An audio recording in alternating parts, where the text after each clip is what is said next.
Hello everyone, it is me, Psychic37, bringing you back with another video. So, if you don't know, I just completed Super Mario Party, my playthrough on it, and I gotta say, out of all the Mario Party games, it was probably one of my favorite ones. And one of the reasons for that is because it's the inclusion of a story mode. And within the story mode, there are bosses. 5 of them to be exact. And while they are less than good, I still enjoy them a fair amount.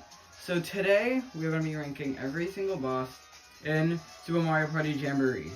Before we get moving, what are the rules exactly? I'm basically just trying to see how fun the bosses work as like a party mini game. Like how fun, like basically something that is supposed to be enjoyable for everyone. Basically meaning that if the boss is either boring or has annoying mechanics, what I'm saying right here, it only really fits for 2 boss fights. So yeah. So with that being said, let us get started. And on last place, we have Mega Stingbee. This fight is just boring.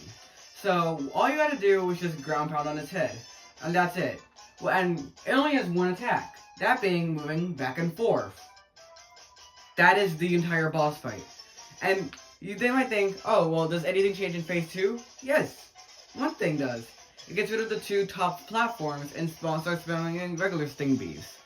That's it. In fact, if anything, the smaller Stingbees are more annoying to deal with than the actual boss itself. And if this was the first fight in the game, I would excuse it.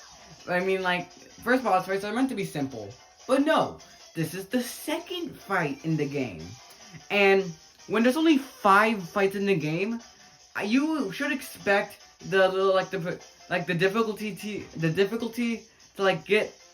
go up a bit through each boss fights. But no, we go from a pretty good, challenging first boss to a pitiful, boring second boss.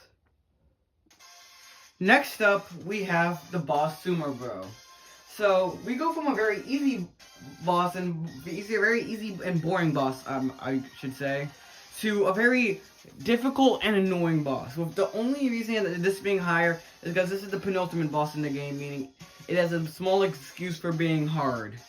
So what you're supposed to do is you're supposed to make like a path for the electricity to go through like the little tubes. So that's the way you can blast it back at the boss Sumo Bro. Here's the thing. The pattern connecting them takes a long time, and one mess up, meaning you have to redo the entire connecting thing. And you might be saying, well, isn't that just a skill issue for you? And I'd say, yes, probably. But then it gets even worse in the second phase, where he introduces his little Sumo Bro buddies. And not only are more like tiles added, meaning you have to make a longer like pathway for electricity, but the Sumo Bros will come in every once in a while and zap one of the tiles, meaning you have to go all the way back to flip that tile. And this is especially bad if you ended up messing up one of the tiles before, meaning you gotta not only redo the entire thing, but also gotta fix the tile that was zapped. And not to mention that if you don't do this in enough time, then, well, you get zapped and you don't get to attack the boss Sumo Bro. So yeah, it's annoying, and the only reason it's above the Mega Stingbee is because it has an excuse to be annoying. From here on out, I'm more positive of the boss fights, because this and the Mega Stingbee were the only ones that I had any real problems with. So let's get going. Next up on the list, we have the Mega Rocky Wrench. This fight is actually really fun, and I quite enjoy it.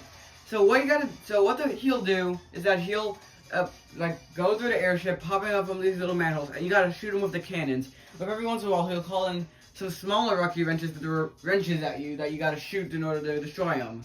And in the second phase, it gets tougher because not only do 3 extra holes get added that you can hide in, but he'll also throw a wrench at you. And because this one is a lot bigger, it'll take everyone to shooting at it to destroy it.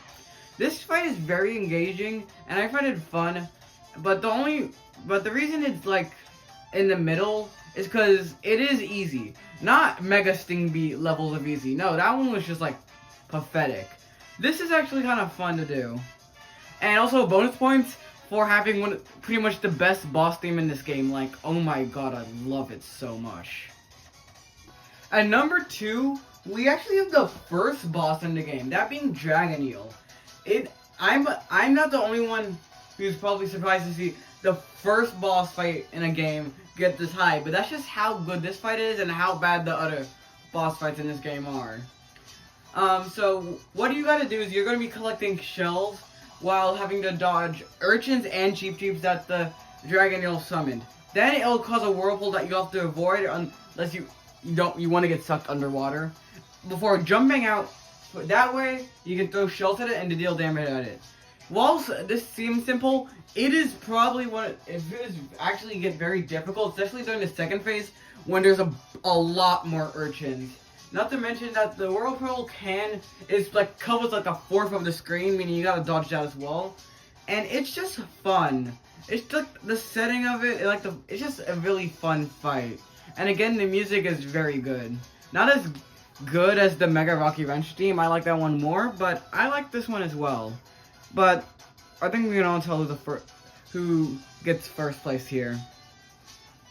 And coming in first place is Imposter Bowser. Before we move on to talking about him, I gotta say I might be one of the only people that like this fight. Apparently a lot of people don't like this fight because they say it's boring and it's underwhelming for a final boss. While I do agree with that second part, yes, it is kind of underwhelming. Boring, I don't think so, because let me just talk about it. So in the first phase, you'll be just on a hoverboard and you gotta ram into Bowser, where the more the longer you hold A, the more damage you can do. He'll be swiping at you and breathing fire at you, so I mean, yeah, not that difficult. But then comes the second phase, in where Kamek will come in and make Imposter Bowser a lot bigger. So now he covers up a lot of the screen. He'll continue to shoot fire at you as well as swipe at you, but then Kamek will come in and also start dropping bombs at you, as well as shooting bullet bills, making the boss fight a lot harder. And then, surprisingly, this is the first fight here to have a third phase. Well, I say first and only, I should say. Where he'll get a lot closer up to you, causing most of his attacks to cover half of the screen, making dodging him a lot harder. Not to mention, Kamek is still shooting bullet bills and bombs at you. Meaning you've got a lot to dodge here. I just think this is a good fight, and while yes it is kind of underwhelming, so are the rest of the fights in this game, except I could say Dragon Eel. But I feel like this has more going on for it, seeing as it is the final boss and all. So yeah, because of that, Imposter Bowser gets to go up at number 1. I do hope you enjoyed this shorter video, and hopefully I don't have to talk about Mario Party for a long time, because to be honest, I'm getting sick and tired of it. Okay, and that is me signing off.